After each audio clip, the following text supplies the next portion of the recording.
अस्सलाम वालेकुम। नमस्ते, सत श्री अकाल। उम्मीद करता हूँ फिट होंगे, बेहतरीन होंगे, अपनी लाइफ अच्छे से एंजॉय करोगे। हम तीनों की तरह आज एक और वीडियो, और उसका टाइटल है वीडियो का टाइटल है जी नागा साधु बनने का भयानक तरीका। फिर अक्षत गुप्ता रियल टॉक क्लिप्स की वीडियो है। जरूर वीडियो का लिंक डिस्क्रिप्शन में जो लाजमी को भी सपोर्ट करें, हमें भी सपोर्ट करें। मेरा नाम है राणा मुंदरी, मेरे साथ हैं Mohammad Sameer Khokhar. Saqlain Iqbal. So guys, let's start. जो ग्रीक्स में जो वॉरियर्स होते हैं, 300 फिल्म देखी होगी ना, ट्रॉय भी देखी होगी। तो ग्रीक्स में जो जो सबसे अच्छे जो वॉरियर्स होते हैं उनका नाम क्या होता है? उनको स्पार्टन्स बोलते। जापान में जो सबसे अच्छे होते हैं उनको समुराई बोला जाता है। आपको और मुझे भारत में रह के ये मालूम है कि ग्रीक फाइटर्स जो अपने उसके लिए खड़े रहते हैं उनको स्पार्टन्स बोलते हैं, और जापानीज़ में जो सबसे ज़्यादा कल्चर्ड, मतलब वो कल्चरली डिसिप्लिन है कि ये समुराई, मतलब ऐसे ही समुराई की एक सबसे बड़ी खासियत ये होती थी कि आप उनको ज़िंदा नहीं पकड़ सकते थे। अगर वो हार जाते थे ना तो सरेंडर नहीं करते, तो अपने आप को मार देते थे। ये पूरे वर्ल्ड वॉर में किया उन्होंने। जापान का पूरा इतिहास उठा के देख लीजिए, जब जब समुराइज युद्ध में उतरे हैं, या वो जीते हैं या वो मरे हैं, उन मतलब सरेंडर मतलब हम हथियार डाल रहे हैं, हम हार मान रहे हैं, उनको वो सिखाया नहीं गया। उनके पूरे कल्चर में ये बहुत बदनामी की बात होती थी अगर कोई वॉरियर अपना हथियार डाल के बोले कि मुझे मारो मत, मैं सरेंडर करूँ। तो आपको ग्रीक के स्पार्टन्स पता है, आपको जापान के समुराइज पता है, आपको आपके देश का ये क्लैन कौन है पता ही नहीं। सर वैसे क्षत्रियास को नहीं कहा जाता कि ये वॉरियर? भाई तो हुआ ये था, हाँ वो होते हैं warriors, no doubt in that. पर क्षत्रिय जो होते हैं ना, तो हुआ ये था कि 6वीं शताब्दी में, आज से कितने, लगभग 18, मैं मैथ्स मेरा बहुत कमज़ोर है, पर आदि गुरु शंकराचार्य जब पहले हुए थे तब उनको ये समझ में आया था कि भारत देश में जितने भी राजा हैं वो या तो अपनी ज़मीन के लिए, अपनी प्रजा के लिए, उनको डिफेंड करने के लिए लड़ेंगे, या दूसरे राजा पे हमला करेंगे उनकी ज़मीन और उनकी प्रजा और उनका राजपाट लेने के लिए। तो ये सब बहुत अच्छे वॉरियर्स तो हैं, लेकिन ये हथियार या तो अपनी प्रजा और अपने लोगों को और अपनी ज़मीन को डिफेंड करने के लिए उठा रहे हैं, और या फिर दूसरे पे अटैक करने के लिए उठा रहे हैं। धर्म की रक्षा के लिए कोई हाथ नहीं उठा रहा है। अब धर्म सिखाने समझाने वाले होते थे ब्राह्मणों को उस समय बड़ा नाजुक, वो होते ही नाजुक थे, मतलब वो उनका काम ही ऐसा नहीं होता था कि उनको शारीरिक मेहनत करनी पड़े। तब आदिगुरु शंकराचार्य को ये समझ में आया था कि आने वाले समय में धर्म की रक्षा सिर्फ शास्त्रों से नहीं हो पाएगी, धर्म की रक्षा के लिए आपको शस्त्रों की ज़रूरत पड़ेगी। और तब उन्होंने पहली बार ओरिजिनेट किया था, मतलब सृजन किया था इस क्लैन का, जिसको आज आप नागा वॉरियर्स बोलते हैं, और आप डरते हैं। हम घबराते हैं ना, उनका जो आउटलुक होता है कि जटाएं हैं, और कई तो कपड़े ही नहीं पहनते हैं तो बहुत कम पहनते हैं, शरीर में भस्म लगा होता है, हाथ में त्रिशूल, तलवार, पता नहीं क्या होता है ना, रुद्राक्ष की मालाएं पहने हुए हैं, बड़े स्वच्छ नहीं दिखते हैं। तो आपको, आपके और मेरे जैसे आम लोगों को उनसे थोड़ी घबराहट होती है। ये किताब जब मैं नागा साधुओं के बारे में समझ रहा था तो मेरे को एक बात समझ में आई, जो मेरे को लगता है कि हमारे इस देश के हर नागरिक को, हर शख्स को समझना चाहिए। आप आर्मी के सोल्जर्स को जब देखते हैं, भारतीय सेना के सोल्जर्स को देखते हैं, तो आपको डर लगता है क्या? आपको गर्व महसूस होता है ना? आप जब एयरफोर्स पायलट्स को देखते हैं तो आपका मन होता है ऐसे करने का। आप जब नेवी के वाइट ड्रेस में नेवी के सैनिकों को देखते हैं तो आपको लगता है यार कुछ करते तो हम भी पहनते, है ना? You feel proud of them. अगर आपको इन लोगों को देख के डर नहीं लगता है और प्राउड फील करते हैं, तो अगली बार अगर कभी कहीं नागा साधु को देखे ना, तो उतने ही ग्रैटिट्यूड से, उतने ही मान सम्मान से उनको भी देख के प्राउड फील कीजिएगा, क्योंकि वो धर्म के रक्षक हैं आपके। They are the protectors of your dharma. उनको बनाया इसलिए गया।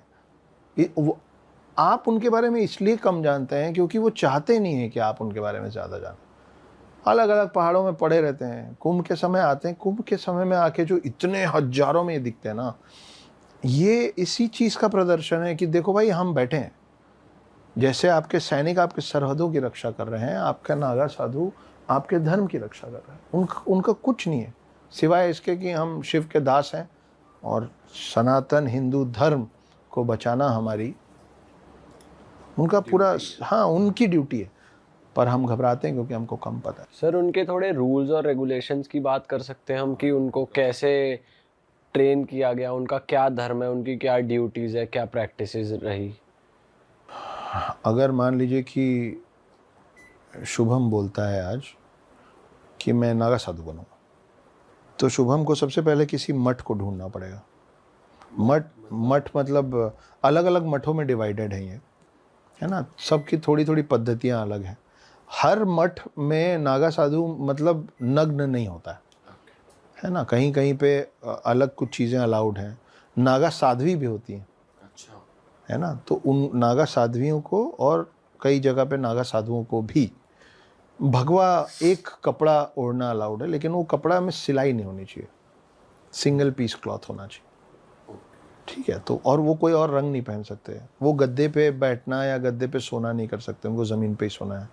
एक नागा साधु एक दिन में 7 घरों से ही भिक्षा मांग सकता है। 7 ओनली। मिली तो मिली, नहीं मिली तो मिली, और जो मिली वो खा लो। उसी में जो हम लोग सुनते हैं ना कि तो मांस भी खा लेते हैं, उनको जो दे दिया जाएगा ना वो उनके लिए प्रसाद होता है। मतलब आप सोचिए कि हम भगवान से प्रसाद लेते हैं, वो आपसे प्रसाद लेते हैं।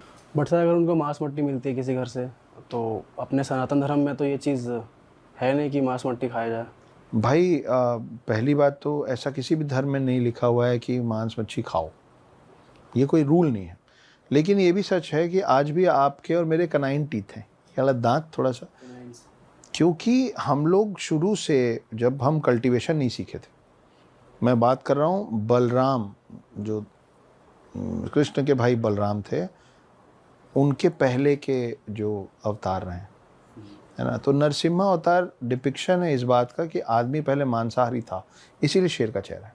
हम उसको सीधे अपने भगवानों से जोड़ देते हैं, वो भी अच्छी बात है, उसमें कोई दिक्कत नहीं है, लेकिन हर चीज़ के पीछे कारण भी तो है।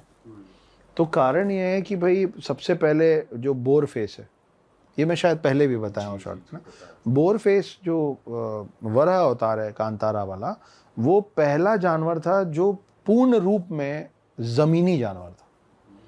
उसके पहले सबसे पहले मछली थी, मछली के बाद टर्टल था जो पानी और ज़मीन दोनों में हो सकता था। जो पूर्ण रूप में ज़मीनी जानवर था वो था एक बोर फेस, जंगली सुअर। इसलिए वो जो वराह अवतार दिखता है, उसकी कहानी क्या है कि वो क्षीर सागर से पृथ्वी को निकाल के बाहर लाया था। ये डिपिक्शन है, ये मेटाफॉर है। असल में मतलब ये है कि ज़मीन में जीवन आया था, है ना। तो वैसे ही फिर जब आप नरसिम्हा अवतार पे आते हो तो नरसिम्हा अवतार शेर घास नहीं खा सकता ना, शेर सिर्फ मांस ही खाता है। तो वो आपके अलग अलग इवोल्यूशन के स्टेजेस हैं। तो मांस तो पहले भी खाया जाता था, आज भी खाया जाता है। इनमें ये बोला जाता है कि जो है सबको प्रसाद समझो और सबको खाओ। इनमें ये नहीं है कि हम ये खाएंगे और वो नहीं खाएंगे, इनके पास चॉइस नहीं है। आप 7 घरों से जो दोगे, आप पका के दोगे तो खाएंगे, आप जूठा दोगे तो खाएंगे, आप बासी दोगे तो खाएंगे, आप वेज दोगे तो खाएंगे, आप नॉन वेज दोगे तो खाएंगे उनको। और 7 घरों से अगर नहीं मिला तो वो उस दिन भूखे सो जाते। इनके बनने की जो प्रक्रिया है बहुत पेनफुल है, क्योंकि जो मैं बता रहा था कि अगर शुभम आज बोलेंगे कि मुझे नागा साधु बनना है, तो पहले इनको एक मठ ढूंढना पड़ेगा, मठाधीश को जाके बोलना पड़ेगा कि मैं नागा साधु। वो ज़रूरी नहीं कि वो बोले हाँ चलो आ जाओ, मेंबरशिप नहीं बट रही है, ठीक है। आपको वो डिसाइड करेंगे whether they want to take you और they don't want to take. मठ एक लीडर है या फिर एक पूरा क्लैन है या? मठाधीश मतलब मठ का लीडर, मठ मतलब एक समुदाय विशेष का एक कुनबा। अच्छा, ठीक है, जैसे अलग अलग कैसे बताऊं, ग्रुप ऑफ पीपल जो थोड़े थोड़े अलग अलग पद्धति आइडियोलॉजी को फॉलो करते जैसे हैं, आपकी एक रूल्स और आपकी आर्मी में अलग अलग रेजिमेंट्स है ना, बस ऐसे समझ लो कि सिख रेजिमेंट अलग है, गोरखा रेजिमेंट अलग है, लेकिन सब लड़ रहे हैं देश के लिए। ऐसे अलग अलग रेजिमेंट्स हैं जिसको हमारे शब्दों में मठ कहा जाता है। हर रेजिमेंट का जो कर्नल है वो मठाधीश है। सारे जो नागा साधु हैं वो अलग अलग रैंक के सोल्जर्स हैं, तो उसमें पूरी हायरार्की है। अच्छा, उसमें भी हायरार्की? जी जी जी, आप हर कोई नागा साधु नहीं है, नागा साधु के ऊपर ऊपर ऊपर ऊपर जाते जाते फिर आप फाइनली मठाधीश बनते हैं, तो वो बहुत बड़ी पद्धति होती है। तो सर इसमें वैसे ट्रेनिंग प्रॉपर उनकी हुई थी उस लेवल पे उस टाइम? हाँ, अभी आ रहा हूँ। तो अब शुभम पहुँच गए, तो मठाधीश ने बोला कि चलो ठीक है ले लेते हैं। तो सबसे पहले शुभम को बोला जाएगा कि शुभम तुम्हारे घर में कौन कौन है, तो शुभम बताएंगे कि मेरे इतने भाई हैं, मेरी इतनी बहनें हैं। मैं पुरानी बात कर रहा हूँ तो उस समय भाई बहन ज़्यादा होते थे। और मेरी माँ है, मेरे पिता हैं, मेरे ये रिश्तेदार हैं जीवित, इतने चाचा हैं, इतनी चाची हैं, काका काकी मामा में सब। बोलेंगे चलो बैठो, इन सब का पिंडदान करो, इन सब का अंतिम संस्कार करो, जितने लोग तुम्हारे जीवित हैं। अच्छा। और वो उस समय आपको ये समझाया जाएगा और आपके दिमाग में वो इमेजिनेशन डाल दिया जाएगा कि आप उन लोगों को मरा हुआ देख रहे हो। You will see your mom dead, your dad dead, your brothers and sisters, आप छोटे भाई बहन। अगर आप शादी होने के बाद पहुँचे हैं कि अब मेरे को नागा बनना है, तो वो आपसे आपकी पत्नी और आपके बच्चों का भी अंतिम संस्कार करवाएंगे। अघोर कल्चर में खुद का करवाते हैं, इसमें भी करवाते हैं। इसमें भी करवाते हैं। अच्छा। जब आप सब का कर लेंगे ना, तो उसके बाद बोलेंगे चलो अब अपना पिंडदान करो। तो पहले उन सब का पिंडदान इसलिए करवाया गया है कि आप अपने सारे रिश्ते नातों से के मोह पाश से कटो। उसके बाद आपका पिंडदान इसलिए कराया गया आप ही से कि आज तक के जीवन में आप जो थे वो आज से ख़त्म। अब उसके बाद आप ये नहीं बोल सकते कि आपसे कोई ये पूछेगा कि what is your favourite colour, तो आप ये नहीं बोल सकते कि yellow and black and white and navy blue. No, फिर आपका कोई कलर नहीं है, फिर आपका नाम शुभम नहीं है। तब मठाधीश आपको एक नया नाम देगा और आपको कुछ चीज़ें दी जाएंगी उसके साथ। एक त्रिशूल दिया जाएगा, एक रुद्राक्ष की माला दी जाएगी, एक झोला दिया जाएगा, एक भगवा कपड़ा दिया जाएगा। वही है बस आपका पूरा संसार उसके बाद। और परिवार के नाम पे वो नागा साधु ही हैं आपके बस। कुछ साल रिग्रेस ट्रेनिंग होती है। अब मैं आपके सवाल पे आ रहा हूँ। एनएसजी कमांडो वाली ट्रेनिंग होती है इनकी उस समय, अब उतनी नहीं होती है, लेकिन उस समय उस लेवल की ट्रेनिंग होती थी कि कई मर जाते थे उस ट्रेनिंग के अंदर। अच्छा जी, और कई छोड़ छाड़ के भाग जाते थे, ये नहीं हो पाता। और जब ये पूरा हो जाता है ना, सॉरी मेरे को पॉडकास्ट में बोलना पड़ेगा क्योंकि ये सत्य है, तो उनके लिंग को खींच के उसको बहुत ज़ोर से झटके दिए जाते हैं। तो जो नसबंदी जो एक प्रोसेस है, साइंटिफिक मतलब मेडिकल प्रोसेस है, वो उनका नसबंदी का प्रोसेस है। नागा साधु बताते हैं कि इतना दर्द होता है उसमें कि लगता है कि शरीर से प्राण निकल गया। वो इतनी बार आपके लिंग को झटके देते हैं कि वो निष्क्रिय हो जाता है, क्योंकि आपके अंदर वो काम की भावना नहीं आ सकती, काम की भावना नहीं आ सकती। तो वो आखिरी चीज़ होती है जो आपके साथ किया जाता है। फिर आपकी ट्रेनिंग शुरू होती है, और जब तक आपकी ट्रेनिंग ख़त्म होती है ना, फिर आप अभी जैसे 48 डिग्री चल रहा है आपके प्यारे शहर में हैं, वहाँ पे भी आप उनको भरी दोपहरी में यज्ञ में बिठा दोगे ना, खुले आसमान के नीचे, उनको गर्मी महसूस नहीं होती है।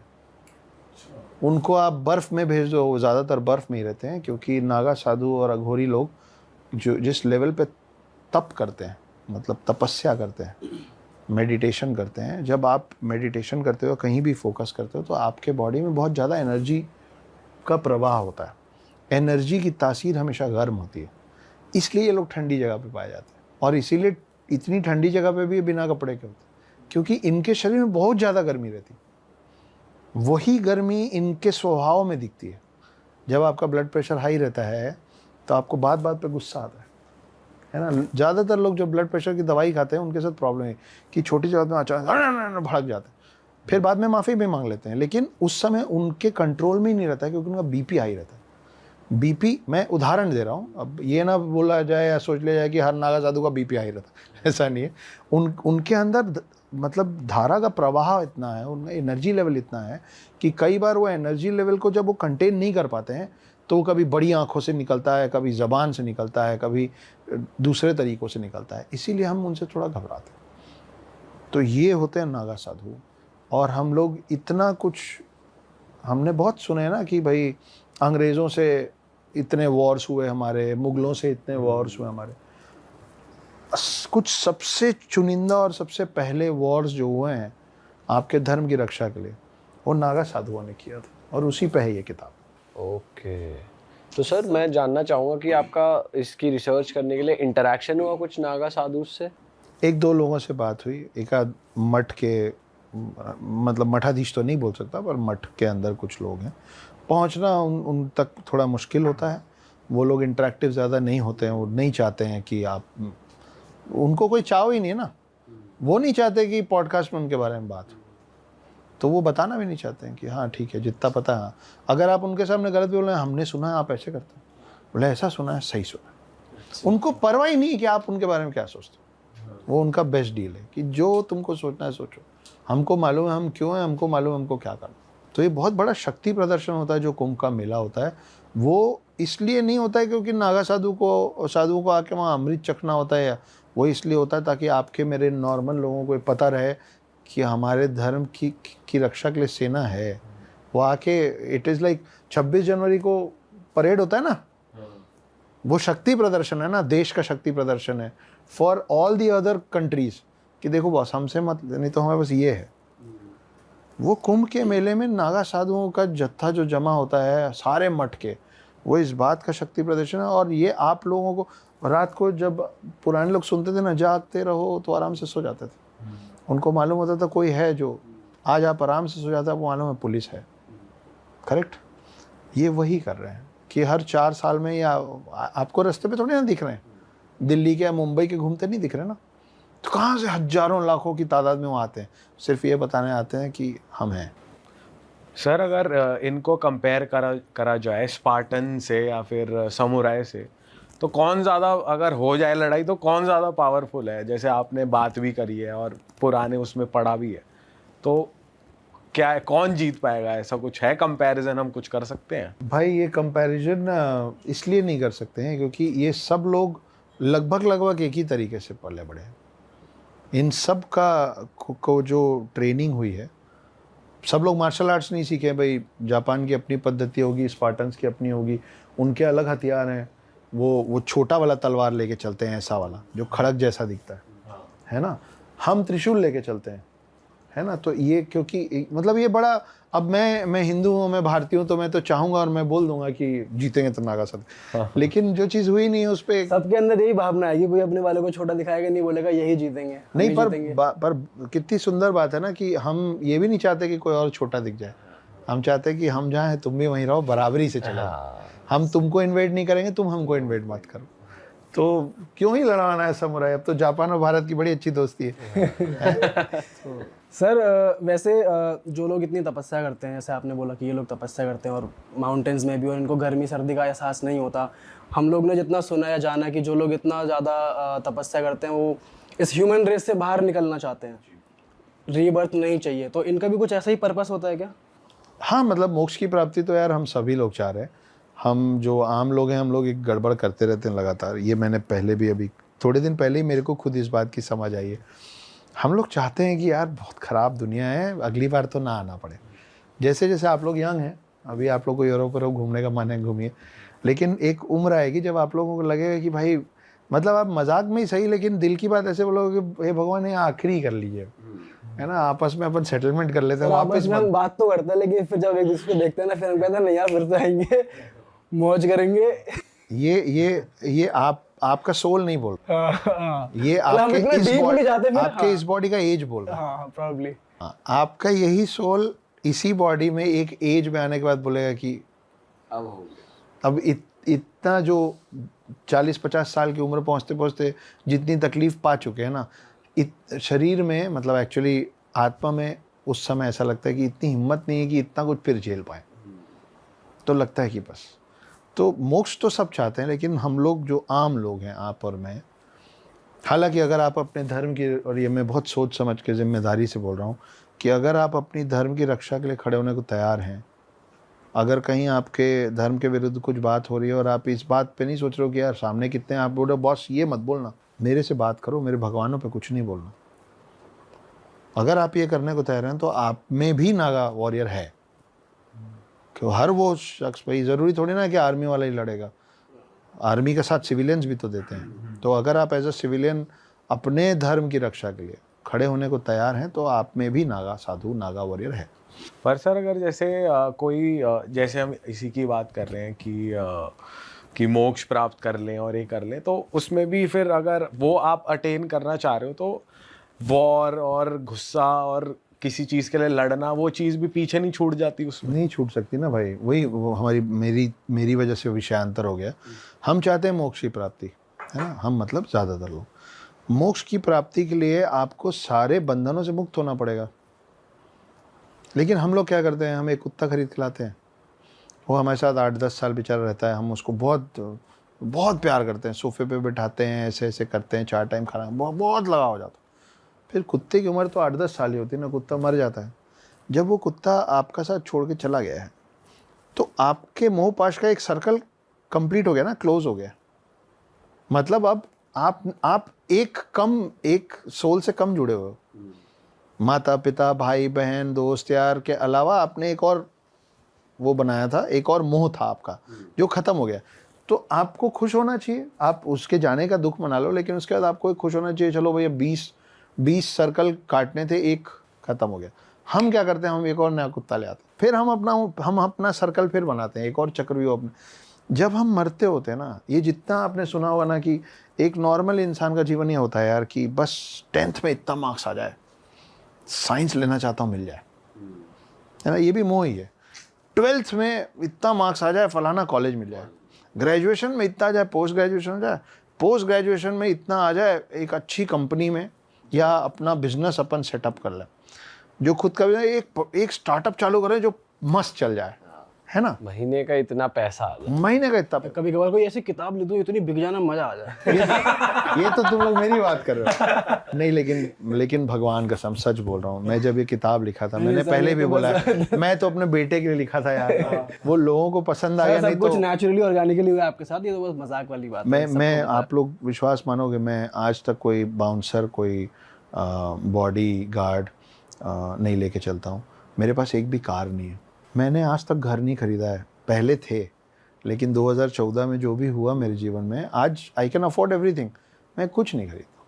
ये मेरे को किसी ने तोहफे में दिया है, ये मेरे को किसी ने तोहफे में दिया है, मेरे को कुर्ता भी किसी ने तोहफे में दिया है, पजामा 250 रुपये का पजामा है। तो ना मैं एक्चुअली मैं मिनिमलिस्टिक, जो मैं आपको बोल रहा हूँ, मैं करने की कोशिश तो लगातार कर रहा हूँ।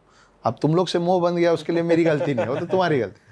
तो हम ना ऐसे करके नए नए मोह बांधते रहते हैं खुद के साथ। उसके बाद क्या होता है कि यार वो फलानी लड़की से प्रेम है, बस वो मिल जाए, है ना। फिर जैसे ही बच्चे होते तो फिर वो नॉर्मल चीज़ हो जाता है कि मेरा बच्चा अच्छे से बड़ा हो जाए, उसका कॉलेज अच्छा हो जाए। तो जो पहले हमारा सर्कल है, हम वो सर्कल अपने बच्चे पे अपना ही मोह बांध लेते हैं। और फिर मरता हुआ आदमी क्या बोलता है मालूम, आदमी भी और महिलाएं भी, कि बस मरने के पहले ना अपने पोते की शादी देख लें। उसके बाद वो भी हो जाता है, फिर भी जिंदा नहीं, तो बोलते हैं बस पोते के बच्चे का मुंह देख लें। कैसे अब आप पोते के बच्चे का मुंह देखने का मन था, आप बिना पोते के बच्चे का मुंह देखे निकल लिए, तो इच्छा तो अधूरी रह गई ना। फिर दोबारा हो, फिर आप उसी परिवार में किसी और नाम से पैदा होते हो, शायद आप अपने ही पोते के बच्चे का बच्चा या कुछ बन के पैदा होते हो, क्योंकि आपको उसका मुंह देखना था ना। अब वो मुंह आप पोते या परपोते के नाम पे देखो या पिता के नाम पे देखो, आपको ये चेहरा देखना है। तो हमारी इच्छाएं नहीं पूरी होती है, तो हम गोल गोल घूमते रहते हैं। सर अच्छा, कुछ नागा साधु हैं जो हमने देखे, इंटरनेट पे देखे हमने कुछ ऐसे वीडियोस की, जैसे एक नागा साधु थे, वो अपना लेफ्ट हैंड या राइट हैंड 24 मतलब फॉर द लाइफ टाइम वो खड़ा करके रखा हुआ, पतला सा हो गया। तो उनका पर्पस क्या होता है? पर्पस कुछ नहीं होता यार। ये लोग कई लोग, नॉट ऑल दी नागा साधु, लेकिन कई नागा साधु अलग अलग प्रण ले लेते हैं कि ये मेरा तरीका है, मेरा अपना तरीका है शिव की प्राप्ति का, या मेरा अपना तरीका है तपस्या करने का। जैसे पहले के लोग होते थे ना कि भाई हम लोग पढ़े हैं, हमने देखा भी है अपनी स्क्रीन वाली कहानियों में कि कोई ऐसे करके खड़ा हो गया एक टांग पे, तो खड़ा हुआ है 500 साल, उसके ऊपर वो मट्टी का दीमक और चींटियों का घर बन गया। फिर भगवान आए और बोले हम तुम्हारी तपस्या से बड़े खुश हुए, मांगो क्या मांगते। तो सबके अपने अपने तरीके हैं। तो ये लोग अलग अलग चीज़ें खुद में ही मान लेते हैं। जैसे आप किसी दिन एक दिन अचानक आप बोल देते ना आपसे नॉनवेज नहीं खाऊंगा यार, ये किसी ने बोला नहीं आपको, जब तक कोई बोलता रहेगा ना आप नहीं करोगे। एक दिन मन से आएगा कि यार बस अब नहीं खाओ, आज के बाद ड्रिंक नहीं करूँगा यार। कई लोग निभा लेते हैं, कई लोग तोड़ भी देते हैं, लेकिन आपके मन में आ जाता ना बस हो गया। या आप सोच लेते हो कि आज के बाद, एक दिन अचानक ही मेरे मन में आया था ना कि यार shirt pant T shirt jeans अब नहीं पहनूंगा। 1.5 साल से ऊपर हो गया, मैं कुर्ता और ये आप लोग जिसको हैरम पजामास बोलते हो, ये धोती टाइप का कंफर्टेबल है। मैं कोई पंडित नहीं हूँ, मैं कोई एस्ट्रोलॉजर नहीं हूँ, मेरे को किसी ने नहीं बोला है कि इस अटायर में चलो। ये राइटर्स का अटायर भी नहीं है, मेरे को अच्छा लगता है। मैं तो ये अपने आप जो आ जाता है जिसके मन में वो करता है। कोई अपने लिंग में कुछ बांध लेता है, कोई अपना हाथ ऊपर रखा हुआ है, कोई कोई जीवन पता नहीं कितने साल से बैठ के ही सो रहा है, वो लेटा ही नहीं है ना। कोई पानी और फल पे ही 20 साल से जिंदा है, उसने अन्न का दाना ही नहीं चखा। तो ये सब अपने अपने तरीके हैं कि भाई इस तरीके से ये गॉड को दिखाने का तरीका है कि मैं इस तरह से तपस्या कर रहा हूँ। मैं आपकी आराधना इस तरीके से कर। खूबसूरत वार्तालाप जी। बहुत अच्छे, और बहुत सारी चीज़ें उन्होंने बताई, और लेकिन कंपैरिजन का उन्होंने बीच में कहा, और वो पॉइंट कहीं ना कहीं हो सकता है लोगों को उसकी चीज़ के ऊपर एतराज़ हो, लेकिन ये है कि उन्होंने रियलिटी बयान की कि अब मैं सनातन धर्म से हूँ, तो मैं कंपैरिजन करूँ उन वॉरियर्स का, दूसरे जो यूरोपियंस हैं और उसके बाद जापानीज जो हैं, सामुराइज जो हैं। मैंने तो देखा हुआ है उनको, उनकी वीडियोस और उनको ओरिजिनल जो है क्लिप देखे हुए हैं। तो इधर नागा साधु, उन्होंने बेसिकली मेन मकसद था उनका जो मौजू था कि हम भी उनको वॉरियर्स कह सकते हैं, तो उन्होंने एक किस्म का उनको डिस्क्राइब किया है, एक पोर्ट्रेट किया है एक हिसाब से कि वो भी वॉरियर्स हैं, और हम दूसरे लोगों को, दूसरे जो कंट्रीज़ हैं उनके वॉरियर्स को बड़ा एप्रिशिएट करते हैं, बड़ा सराहते हैं कि वो देखें जी उनमें ये एबिलिटी है, ये करते हैं, वो उनका एक हाउस स्वभाव है, उनकी एक टेक्निक है। तो कहीं न कहीं चीज़ें जो हैं वो उस हिसाब से वो सपोज़ के जापानीज़ सैमुराइज़ जो हैं, वो अपना उस चीज़ को डिफेंड कर रहे हैं। इधर नागा साधु जो हैं वो सनातन धर्म की रक्षा कर रहे हैं, और लोगों को नो डाउट उनके हाव स्वभाव से, उनकी ड्रेसिंग, मतलब जिस तरह की वो उन्होंने की होती है, बिल्कुल कुछ लोगों ने कुछ नहीं पहना होता, और कुछ लोगों ने एक कपड़ा सा पहना होगा, वो भी अनस्टिच होगा, और वो भी बिल्कुल जो प्राइवेट पार्ट्स हैं उनको ढका होता है उन्होंने, कुछ लोगों ने वो भी नहीं किया होता। ऊपर से वो भस्म जो है, रॉक जो है वो लगाई होती है, बालों में वो कर्ली किया हुआ, और लंबे-लंबे बाल, और लोगों को देखकर खौफ आता है उनको, और कुछ लोग जो हैं वो पीछे हट जाते हैं। तो एक स्पेसिफिक रीज़न था बहुत सारा, मैंने बहुत जगहों पे देखा भी कि उनका गुस्सा बड़ा तेज़ होता है। और वो जिस चीज़ का उन्होंने, जिस कठिन किस्म की तपस्या का उन्होंने ज़िक्र किया ना, कि मतलब उनकी ट्रेनिंग जो है वो इतनी कठिन होती है। वो कुछ पार्ट्स जो हैं स्पेसिफ़िक हमें पता थे। बहुत सारी वीडियोज़ हमने की हैं, जो अभी कुछ दिन पहले, और वो उनमें पता चला है कि वो ये करते हैं, 7 घरों से वो जो है वो खाने भिक्षा। की रक्षा जो है वो करेंगे, तो उनमें से जिससे मिल जाता है ठीक है, नहीं मिलेगा तो उनको भूखे जो है वो सोना पड़ेगा, या अपनी उस यात्रा को जारी रखना पड़ेगा, जो पूजा में लीन होना पड़ेगा। फिर वो 8वें घर से नहीं माँगेगी, तो वो भी चीज़ें, छोटी-छोटी चीज़ें थी, बीच में पता चलती गईं। और हार्ड पार्ट जो था वो भी हमें पता चल गया। एक पहले था कि मतलब आप सबको एक किस्म की वो क्या कहते हैं, मृत्यु देनी पड़ेगी, सबको मारना पड़ेगा एक किस्म का। वो पिंडदान जो है, हाँ। वो करना पड़ेगा। तो मतलब पहले फैमिलीज़ का, फिर अपना, उसके बाद आप उनसे कट ऑफ हो जाते हैं। वो टोटल, वो आपकी फैमिली है, आप उन्हें जानते नहीं हैं, वो अननोन पर्सन है आपके लिए, ठीक है? एक पूरी कह लें कि कायनात जो है आपके लिए अननोन पर्सन हो गई है एक किस्म की। आप अकेले हैं, और आपने शिव जी के साथ वो जो है अटैचमेंट वो उस चीज़ की कर ली, और आपने फिर उसमें लीन रहना है। वो जो कार्य आपने वो करने हैं, वो रास्ता आपने छोड़ देना है, तो वो एक कट ऑफ का था। उसके बाद प्राइवेट पार्ट को वो जिस तरह उन्होंने, जिस तरीके से खूबसूरती से इन्होंने बयान किया, वो देखने लायक था। सुनने लायक था कि उन्होंने जिस तरीके से, क्योंकि बहुत सारे लोग इस चीज़ को और वे से भी देखेंगे, और वो उसको क्रिटिसाइज़ करेंगे। और जिस तरह उन्होंने कहा कि वो झटके दिए जाते हैं आपके उस लिंक को और प्राइवेट पार्ट को, और उसके बाद वो चीज़ जो है वो रुक जाती है, वो रोकना ज़रूरी है। और उन्होंने उसी चीज़ को कवर करते हुए कहा कि इनका बीपी जो है वो हाई क्यों रहता है, ठीक है? उन्होंने धूप का ज़िक्र किया कि 48 डिग्री जो है, ओल्ड वीडियो आई थिंक, तो वो बता रहे थे कि धूप में रहेंगे तो एनर्जी तो ऑलरेडी जो है वो सोर्स है एक किस्म का। वो तो उसमें वो ऊर्जा पैदा करेगी और गर्मी आपको लगेगी, और इनका बीपी वैसे ही हाई होता है। एक नेचुरल प्रोसेस है बॉडी का, वो बताना चाहते थे कि वो नेचुरल प्रोसेस जो अब रुकता है आपका, तो आपको प्रॉब्लम्स फेस करनी पड़ती हैं। एक नेचुरल प्रोसेस है। तो वो नेचुरल प्रोसेस आपका रुक जाता है, तो वो जब रोका जाता है फिर उसको, उस चीज़ को कंट्रोल करने के लिए, तो वो ठंडे पहाड़ों में, पर्वत में, वहाँ पे वो सर्वाइव करेंगे, और इतनी ठंड में, कैन यू इमेजिन दैट, और वो उनका अंदर इतना ऑलरेडी गर्म होता है कि वो उस चीज़ में सर्वाइव कर जाते हैं। इन एक नॉर्मल व्यक्ति के लिए वहाँ पे उस चीज़ को झेल पाना जो है, वो नामुमकिन होगा। एक चेन ऑफ सर्कल में ध्यान हमेश लगाने से भी एनर्जी आती है, वो उसकी वजह से ही होता है। बिल्कुल, वो उसमें ही होगा, लेकिन ये है कि वो एक और उन्होंने चीज़ मेंशन की उसकी चेन ऑफ सर्कल की। मैं अक्सर ज़िक्र करता हूँ कि वो बहुत सारी चीज़ों को लेकर, और आप में वो पुनर्जन्म का कॉन्सेप्ट जो है आपके सनातन धर्म में वो चीज़ मौजूद है।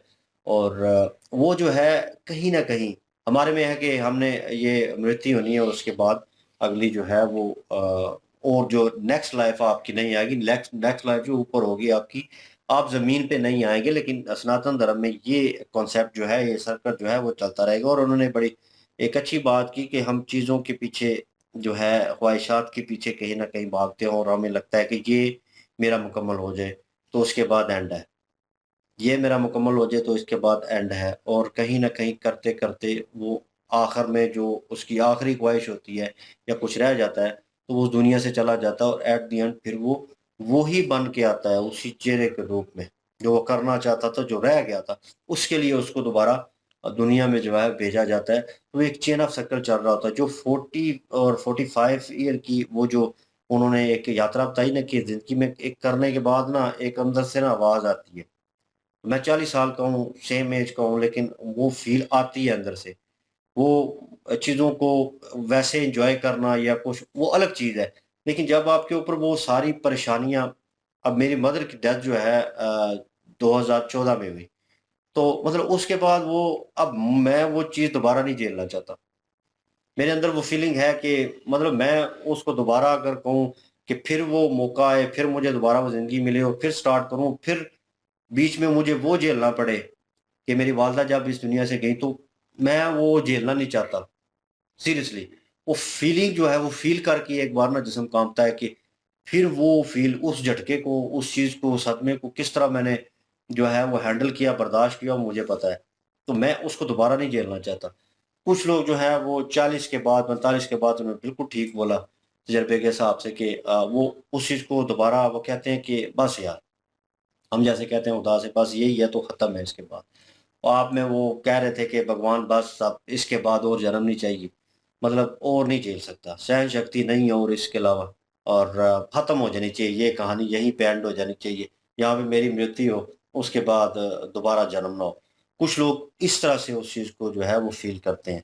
लेकिन नागा साधु की बात जो है, नो डाउट वो वॉरियर्स हैं। और जिस तरह एक हमारे ज़हन में एक पोर्ट्रेट किया गया था एक चीज़ को, मैंने नेशनल ज्योग्राफिक की वो डॉक्यूमेंट्री देखी थी, वो बड़ी डीप तरीके से देखी थी, लेकिन ये है कि उसमें भी इस चीज़ को इतने बेहतर तरीके से डिस्क्राइब नहीं किया गया। सब वो फेस्टिवल और इन चीज़ों को थोड़ा बहुत जो है आइडिया ज़्यादा दिया गया था। और जहाँ तक नागा साधु थे, उनकी ज़िंदगी का जो कह लें कि एक निचोड़ था, जो बेसिक चीज़ें थी वो कम बताई गई थी। लेकिन जैसे-जैसे हम सनातन धर्म के लोगों की वीडियो करते जा रहे हैं, उनका एक्सपीरियंस लेते जा रहे हैं, हमें पता चल रहा है कि भाई नागा साधु जो असल है कौन, और इनका जो है वजूद क्या है? क्या अहमियत रखते हैं सनातन धर्म में।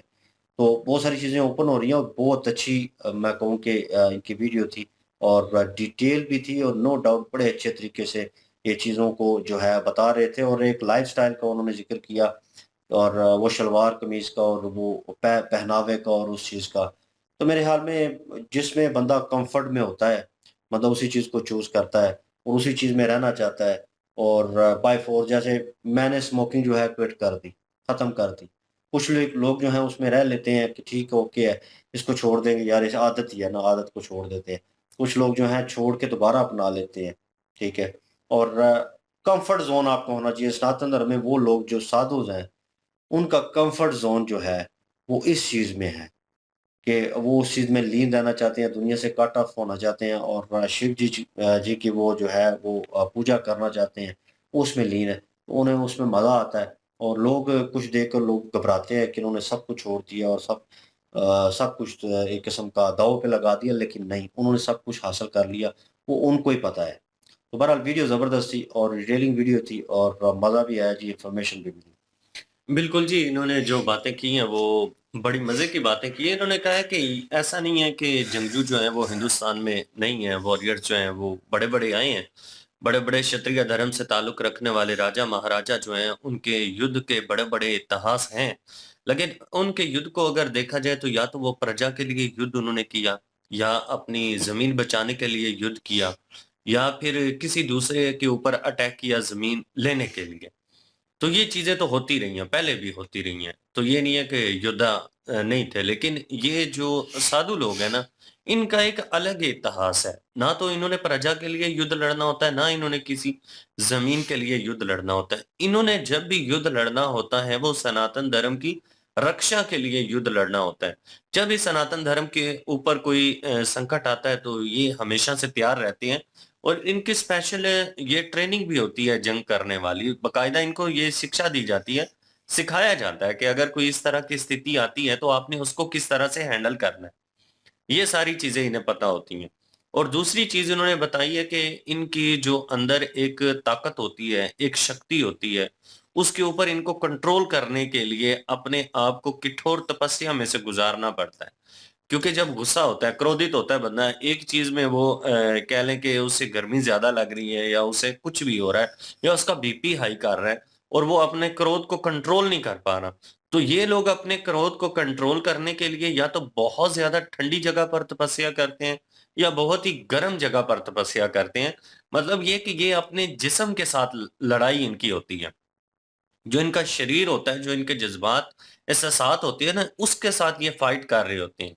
और यही सनातन धर्म में हमने साधुओं से सुना है कि अक्सर साधु लोगों से जब पूछा गया तो उन्होंने यही कहा कि हमारी जो अंदर की अपनी शख्सियत होती है ना, जो अपनी पहचान होती है, उसको खत्म करना शर्त है। एक साधु बनने के लिए उन चीजों को खत्म करना पड़ता है, जिसको हम अपनी जुबान में मैं कहते हैं, कि अपने अंदर जो आपकी मैं है ना, उसको खत्म करना है।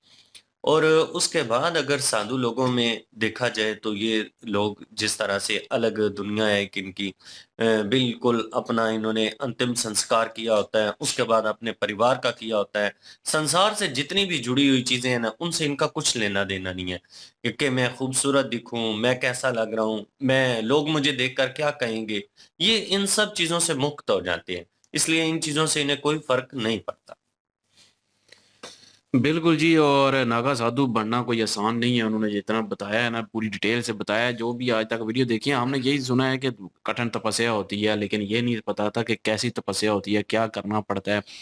तो वो इन्होंने भी बताया कि बहुत सारी जो है वो कठिन तपस्या होते हैं। सबसे पहले तो अपने फैमिली को एक किस्म का ज़हन में ऐसा डाल देते हैं कि वो एक किस्म का उनको मरे हुए ही लगते हैं और मर चुके होते हैं उनके लिए, और वो उनका अंतिम संस्कार करते हैं। तो ये सबसे पहली तो ये एक किस्म की तकलीफ दे वाली बात है यार, पेनफुल ही है ये भी। लेकिन ये है कि वो ये सारा कुछ करते हैं और वो अपना किस्म का ज़हन बना लेते हैं, और वो जिन जिन से साथ अटैचमेंट होती है वो उनको ख़त्म करते हैं चीज़ों के साथ। और उसके बाद जो है वो जैसे कि प्राइवेट पार्ट के साथ जो किया जाता है, उनको एक किस्म का समझ लें कि वो चीज़ उनमें ख़त्म की जाती है कि काम ना आए। काम जो अपना ऐसी कोई फीलिंग्स ना आए, नसबंदी जो तो नसबंदी कर दी जाती है उनकी। तो ये भी ज़रूरी है। और वो उसमें जो तकलीफ़ होती है, उनको जो पेन होती है वो बहुत ज़्यादा होती है, और उसके बाद जो है वो ध्यान लगाते हैं, उससे भी एनर्जी पैदा होती है। और एक तो दूसरा ये चीज़ भी ख़त्म हुई होती है, नसबंदी हुई होती है, उससे भी गर्मी अंदर जिस्म में जो है ज़्यादा बढ़ती है दोनों चीज़ों से। तो वो ठंडे इलाके में रहती है। जैसे कि हमने देखा था कि बर्फ़ानी इलाके में जो है वो ज़्यादातर जो है पहाड़ों पे नज़र आते हैं ये अपना नागा साधु। और एक वो वीडियो क्लिप भी देखा था हमने, तो सख्त मतलब कि बर्फ पड़ रही है और वो बिल्कुल जो है वो कपड़े नहीं पहने हुए और वो वहां पे बर्फ पे घूम रहे हैं, क्योंकि उनका जिस्म गर्म है। और दूसरी रही बात जो खाने पीने की इनकी बात है, तो कोई भी किसी किस्म का भी वो चीज़ उनको मिल जाए वो जरूर खाते हैं। वो प्रसाद समझ के खाते हैं। हड्डी, वो जैसे कि कल हमने एक वीडियो की थी अगोरी बाबा की, वो आईआईटी बाबा जो थे, तो वो हाँ कहते हैं कि मैंने हड्डी भी खाई है। तो मांस तो खाना ही था, लेकिन हड्डी भी खाई है। तो जो उनको मिल जाए वो ज़रूर खाते हैं, हड्डी हो, मांस हो, मछली हो, जो भी हो। उन्होंने कभी भी ये नहीं कहा कि हमने ये नहीं खाना, वो नहीं खाना। अगर ना मिले 7 घरों में से तो वो नहीं खाते। काफ़ी सारी चीज़ें ऐसी हैं जो कि पहले नहीं था पता, वो इस वीडियो से पता चली हैं। काफ़ी डिटेल से इन्होंने जो है वो वीडियो बनाई है और एक-एक चीज़ पे जो है वो नज़रसानी की है। और जो मोक्ष के बारे में इन्होंने बताया है कि जो ख्वाहिश रह जाती है इसलिए फिर जन्म लेते हैं, कुछ की जो है वो ख्वाहिशात ख़त्म हो जाती हैं, वो अक जाते हैं, तो वो उनकी ख्वाहिशात ख़त्म हो जाती हैं और वो मौत से जो अटैचमेंट होती है उससे जो है वो जान छुड़ा लेते हैं। वो कुत्ते की उन्होंने मिसाल दी, तो उसी हिसाब से जो है वो एक नया कुत्ता खरीद के ले आते हैं, हालाँकि वो ख़त्म हो जानी चाहिए, लेकिन वो कुत्ता एक खरीद लेते हैं, फिर से वो उनकी अटैचमेंट उसके साथ हो जाती है। तो इसी तरह जो ज़िंदगी का सर्कल है वो चलता रहता है, कभी किसी के साथ जो है अटैचमेंट रहती है, कभी किसी के साथ अटैचमेंट रहती है। तो बहरहाल ये है कि उन्होंने मोक्ष के बारे में बताया, नागा साधुस के बारे में भी बताया और उनकी तपस्या और उनका जो है वो बनने का तरीका बाकी वाकई जी पेनफुल है और भयानक है, इसमें कोई शक नहीं है। और वो वॉरियर्स भी हैं, समुराई और जो दूसरे थे उनके बारे में बताया, ग्रीक जो सोल्जर थे, तो स्पार्टस मेरे ख्याल में, हाँ, तो उनके बारे में बताया। तो कंपैरिजन भी करने लगे थे लेकिन कंपैरिजन रोक दिया। उन्होंने कहा कि हर कोई अपने अपने जो है मुल्क के लिए लगा हुआ है, तो इसलिए कंपैरिजन ही हम कौन सा, ना कभी जंग हुई है इनकी आपस में और ना जो है वो इस चीज़ का अंदाज़ा लगाया जा सकता है। लेकिन अगर अपना देखा जाए तो अपने में ज़्यादा लगेगा कि हमारे जो हैं वो ज़्यादा तगड़े हैं, तो इसलिए जो है वो इक्वल बराबरी का जो है दर्जा देंगे सबको। तो ये बात भी इनकी अच्छी लगी है। और बाकी जो है वो धर्म की जो भी रक्षा करेगा, वो कह रहे हैं कि वो नागा साधु हैं, अपने धर्म के लिए जो हथियार उठाएगा, बिना किसी और लालच के, किसी और चीज़ के कि मुझे इस चीज़ में फ़ायदा होगा इसलिए मैं उठाऊँगा, वो धर्म के लिए होगा, अपने, अपने मज़हब के लिए होगा, अपने जो है वो गॉड के लिए होगा आपका वो सैक्रिफ़ाइस। तो उसके लिए हथियार उठाएँगे कि अगर कोई जो है वो किसी के खिलाफ, तो वो एक अलग चीज़ हो जाएगी। वो कह रहे हैं कि वो नागा साधु वाला वॉरियर भी आपके अंदर मौजूद होगा। तो काफ़ी सारी चीज़ें, काफ़ी सारी जानकारी जो है वो अक्षत गुप्ता जी ने दी है। तो मज़ा आया जी वीडियो देख के, एन्जॉय किया। बिल्कुल जी, और लाइक या सब्सक्राइब कर दें और इनकी ओरिजिनल वीडियो की लिंक और हमारे दूसरे चैनल की लिंक भी डिस्क्रिप्शन में मौजूद होगी। प्लीज़ विजिट कर लें, सपोर्ट करें। इंशाल्लाह मिलते हैं नेक्स्ट वीडियो में। अपना ख्याल रखिएगा, दुआ में याद रखिएगा। तब तक के लिए अल्लाह हाफ़िज़, पीस।